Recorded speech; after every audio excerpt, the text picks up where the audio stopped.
Hello mga kawamat. In this video lesson, we will discuss arithmetic theory.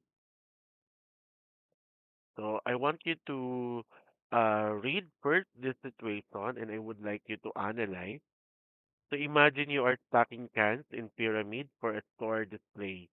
So you will place one can on the top row, two cans on the second row, three cans on the third row, and so on. So you're going to determine the total number of cans needed if the stack has five rows. So for visual representation at for easy to count the number of cans, so the picture is AI generated. So mas madaling bilangin no kung ilang cans in the from the first to fifth row. So if we're going to add, that is 1 plus 2 plus 3 plus 4 plus 5, that is 15 cans. So kapag ganyan, madali pa bilangin. What if the stack has 50 rows? So pabibilangin sa'yo, no? 50 rows. Would you want to keep adding them one by one? So kung ito nga, masyado ng mataas, no? Yung 5 rows. Ito pa kaya yung 50 rows. So dyan papasok yung discussion natin today. So medyo kaya mo siyang i-add yung 50 rows na yon, but ang dami mong isusulat. Or even kapag ang pinapakuha sa inyo is the number of cans in 100 rows. So sobrang haba at sobrang dami na nun. So here in our today we will discuss another topic. So the list of numbers we added 1, 2, 3, 4, and 5. So you know already that is arithmetic sequence. So the sum of those numbers, so kagaya ng ginawa natin ngayon, inad natin yung lima. So tinatawag natin yung arithmetic series. So by using arithmetic series, we can find the sum of terms even that is in 50 rows or in 100 rows. So again, when we say arithmetic series, this is the sum of the terms in arithmetic sequence. So we will take note of the following terms. So yung first term, so I know you are familiar naman sa first term. So sinusulat natin as a sub 1. So this is the starting number of the sequence. The common difference. So ito yung representation natin for common difference. The constant difference between any two consecutive terms. The nth term. So the term in the nth position. The number of terms. So the total count of terms being added. And the sum of n terms. So that is S sub n, or the total sum of the first n terms of the sequence. So the sum of the first n terms of arithmetic series, denoted by S sub n, can be calculated using two primary formulas. So sa pagkuha ng sum ng arithmetic series, gagamit tayo ng dalawang formula. For formula number 1, kapag given yung first term and last term, ito yung gagamitin yung formula. S sub n is equal to n over 2 multiplied to the quantity of a sub 1 plus a sub n. But of course, kailangan din ma-identify mo yung value ng n, no? Yung n term. So kasi kapag wala yan, kailangan mo din kunin muna itong value ng n. Another, for formula number 2, so kapag given yung first term and the common difference, ito naman yung gagamitin yung formula. So S sub n is equal to n over 2 multiply to, okay, 2 times a sub 1 plus the quantity of n minus 1 times d. So, pakitandaan yung dalawang formula natin. So, proceed tayo ngayon sa example. So, example number 1, where a sub 1 is 5 and the common difference is 6. So, this is another case. So, given yung first term and the common difference. So, may idea na kayo kung ano ang gagamitin natin formula. Ang formula na gagamitin nyo is yung formula number 2. Kasi dito, class, naibigay agad yung value ng, kumbaga dito, class, naibigay agad yung value ng n, that is 20 terms. So, identify the known values. So, ano yung mga given natin? So, yung a sub 1 natin is 5. Ang common difference is 6. And then yung n is 20. So, again, Gagamitin natin yung formula number 2 kasi given yung first term at the same time yung common difference at yung n binigay na din sa example number 2. So no need to find the value of n. So we'll use this formula. So substitute lang natin itong mga values na to sa formula natin. So S sub 20 is equal to 20. Yung n, pinalitan natin ng 20 divided by 2. So 2 times 5, kasi yung 5 natin, yun yung A sub 1, plus yung n natin is 20 minus 1, and then D or the common difference is 6. So 20 divided 2 is 10. 2 times 5, 10. 20 minus 1, 19 times 6. So, 19 times 6 is 144. Add natin dun sa 10. So, magiging 100. Why that? Again, so 144. So, dapat ito ay, wait, edit lang natin.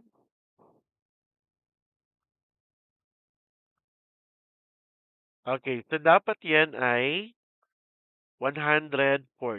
So, 19 times 6 is 114 plus 10, kaya sa 124. So, 10 plus 114, 124 multiplied by 10.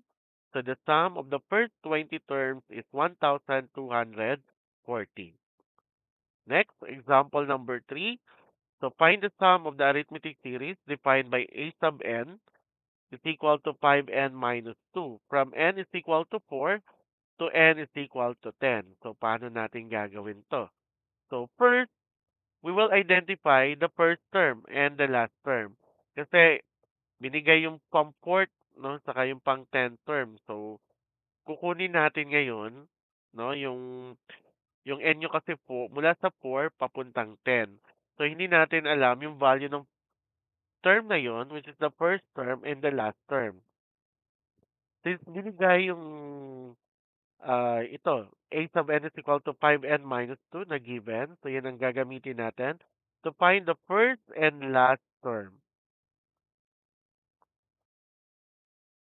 Okay, so we have, so kung kukunin natin yung start or the first term, so a sub 4, so ito yun, a sub 4, pinalitan lang natin yung n ng 4, is equal to, so substitute natin yung 4 dito sa equation.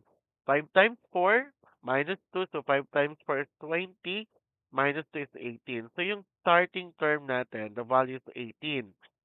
And then yung end, since that is 10, so papalitan lang natin yung n natin ng 10. 5 times 10, 50 minus 2 is 48. So, ibig sabihin, ito yung starting term natin or yung first term natin.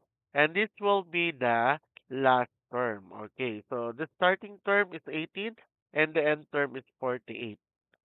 So, pinapakuha yung sum. So, ilan yung n natin dito? 7. Bakit 7?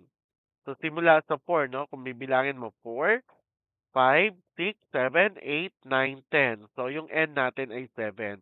So, i-try nyo bilangin sa daliri nyo. Hindi sa 6 ha, baka 10, iti 10 minus 4 nyo. Dapat mag-plus 1 kayo dahil simula sa 4. So, pwede naman gawin 10 minus 4, 6, basta mag-plus 1. Okay, next is compute for the sum of the arithmetic series. So, anong formula gagamitin natin? So, yung formula number 1. Since may n na tayo, which is 7, substitute lang, 7 divided by 2. So, yung unang term natin ay 18 plus 48. So, that is, so 18 plus 48, what is the answer? 66. Okay, 66 divide 2, 33. So, 33 times 7, 231. So, pwede nyo i-verify using your calculator. Another example, the sum of an arithmetic series is 108. The first term is 3 and the common difference is 6. How many terms were added? So, kailangan natin dito makuha yung value ng n. So, given yung sum na ng arithmetic series, which is the S sub n, and then the first term, we have 3, and the common difference is 6. So, paano natin kukunin yung value ng n? So, we will use this formula, no? Uh, S sub n is equal to n over 2. So, hindi kasi natin pwede magamit yung formula number 1 dahil wala tayong last term. So, dito, yung formula number 2 lang talaga yung pwedeng gamitin. Kasi given yung first term and the common difference. So, S sub n is equal to n over 2. So, multiply by 2 times a sub 1 plus n minus 1 times d. So, substitute lang natin. So, 2 times 3 plus n minus 1 times 6. So, si 6, i-distribute natin sa loob ng parenthesis. So, 2, bakit naging 216? So, cross multiplication lang. 2 times 108, that is 216, is equal to n. N na lang maiwan dito. 2 times 3 is 6 plus 6 times n is 6n. 6 times negative 1 is negative 6. So, 6 minus 6 is 0. So, ang may iwan dito sa loob ay 6n na lang. So, kaya sa magiging 216 is equal to 6n squared. So, ang target natin makuha is yung value ng n. So, we can divide both side of equation by 6. So, magiging 36 na lang to is equal to n squared.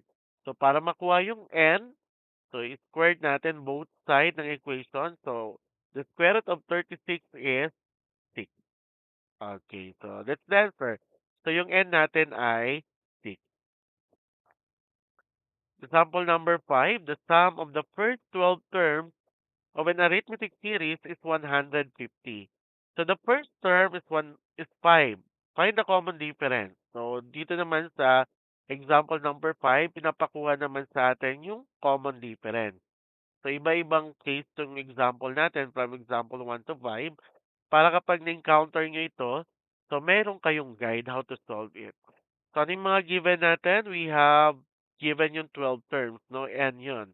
So, yung S sub N natin is 150, and then yung N natin is 12, and the first term is 5. So, pinapakuha na sa atin yung common difference. So, yung formula number 2 pa rin yung gagamitin natin dito. So, N, yung N natin is 12. Substitute lang natin yung mga values nito. So, 12 divide 2. So, 2 times 5 plus 12 minus 1 times D. So, 12 divide 2 is 6. 2 times 5 is 10 plus 12 minus 1, 11 times D, 11D. So, ang gagawin natin, distribute natin yung 6 dito sa loob ng parenthesis. So, 6 times 10, that is 60. 6 times 11D, that is 66D. So, sa 60, lipat natin dito sa left side, kaya magiging 90 na lang. So, 150 minus 60 is 90 equals 66D. So, divide both side of equation by 66. So, get the lowest term. So, maging 90 over 66 ito. So, 90, uh, ano, tama no? So, that will be the answer. Parang baliktad pala. Wait for a while.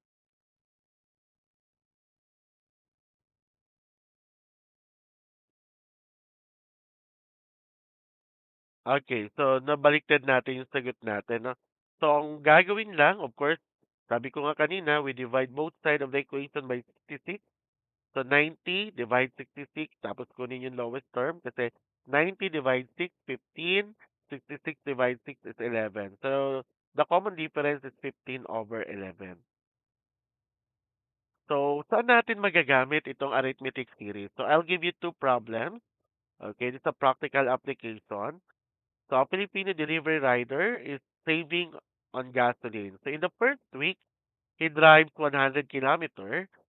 Each succeeding week, he reduces his driving distance by 8 kilometers from the previous week. So, if he continues this for 8 weeks, what is the total distance he has driven? So, ibig sabihin, nag-start siya sa 100 kilometer, and then yung kasunod na araw, o kasunod na linggo pala, ay nagbawas siya ng 8 kilometers. So, tingnan natin. So, yung A sub 1 natin is 100. So, yung common difference, since nag-reduce siya, negative dapat. So, nag-minus siya, no? Nagbawas. So, yung common difference natin ay negative 8. And then, pinapakuha sa atin kapag nagtuloy-tuloy daw, ilan yung total distance, no, na drive niya. So, ang N natin dito ay 8, 8 weeks. So, since given ang first term and common difference, formula number 2 ang gagamitin. So, substitute lang. So, 8 divide 2. So 2 times 100, okay, plus 8 minus 1 minus 8. So that will be the answer. So 4 times 200 plus negative 56.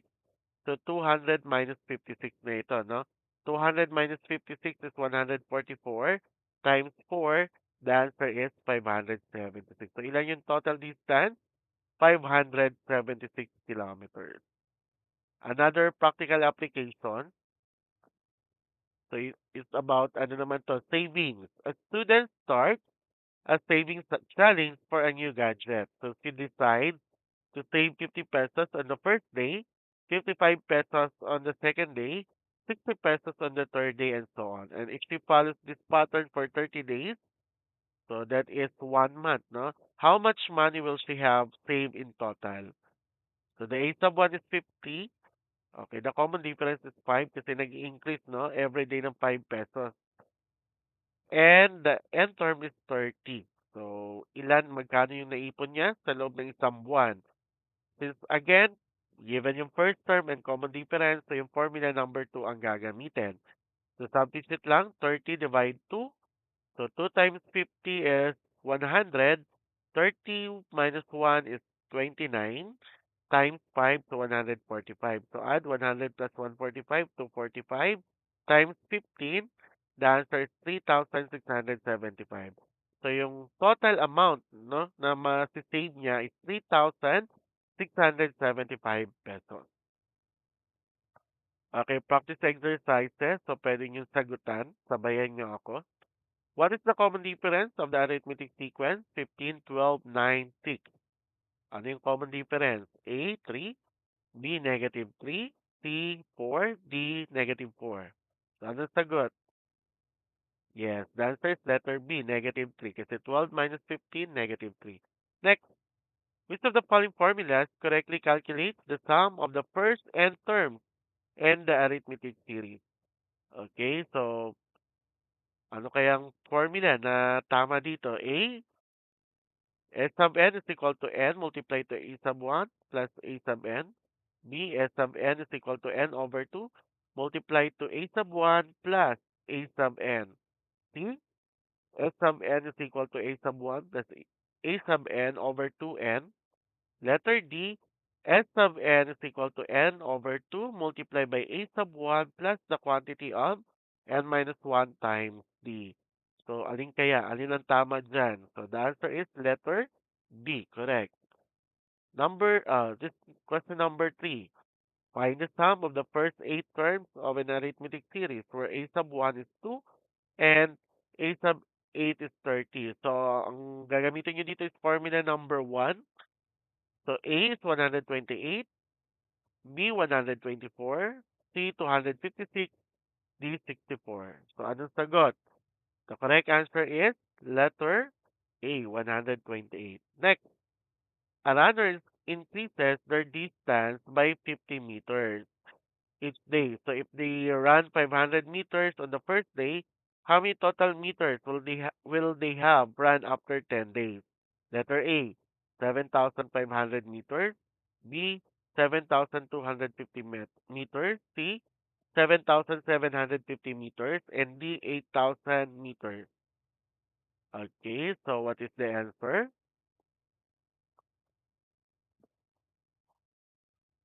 So ang common difference niya ay 50. No? So formula number 2 ang gamitin nyo dito. Kasi yung n nyo dito is 10, yung common difference is 50, the first term is 500. So what is the answer? Letter B, yes. So last question for practice exercises. The sum of the first n terms of a series is 36.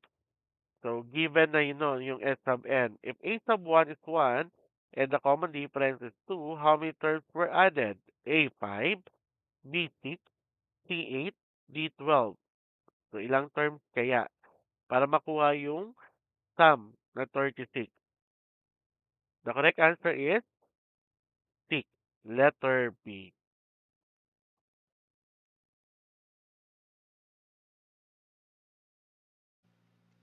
Thank you for watching this video. I hope you learned something. Don't forget to like, subscribe, and hit the bell button para updated kayo for more video tutorial. This is your guide in learning your math lesson, your Wow Math channel.